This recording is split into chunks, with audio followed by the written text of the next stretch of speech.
नमस्कार मित्रांनो. आज नवीन आंब्याच्या झाडाची लागवड केलेली आहे.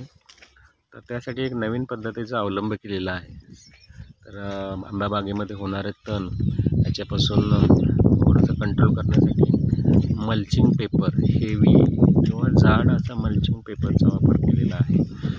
पूर्ण मल्चिंग पेपर अगोदर सरी करून नंतर त्याच्यावरती मल्चिंग पेपर हातरून त्याच्यामध्ये ड्रीप लावलेली आहे आणि नंतर हा नॉर्मल मल्चिंग पेपर न वापरता एकदम हेवी पेपर वापरलेला आहे, कारण त्याचा कालावधी जास्त दिवस टिकावा या उद्देशाने. आणि त्यानंतर त्याच्यावरती केशर आंब्याची रोपांची लागवड केलेली आहे. त्या आंब्याच्या रोपाची साधारण साईज 1.5 ते 2 वर्ष असून सर्व केशर आंब्याची झाडे आहेत. तर यापूर्वी अगोदरचे आंब्याच्या झाडाचे साधारणतः एक 400-500 400-450 झाडे आहेत आणि हे प्लस 150 आंब्याच्या झाडाची लागवड केलेली आहे.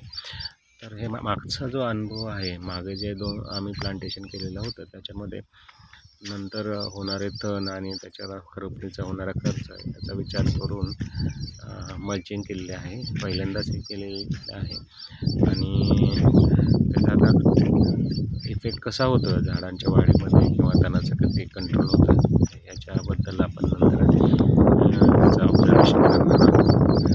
तर याबाबत आपण नंतर अपडेट करूया. त्या झाडाची लागवड करताना पेपर हातरल्यानंतर त्याच्यामध्ये झाडाच्या बॅगच्या साईडचा खड्डा करून त्यामध्ये चिमूटभर असं शेणखत आणि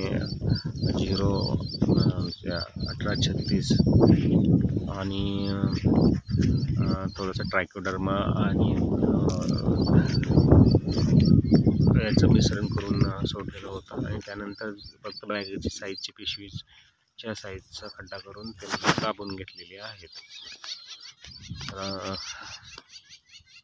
तर याचा आता रिझल्ट काय येतो तो नंतर कळवला जाईल. थँक्यू.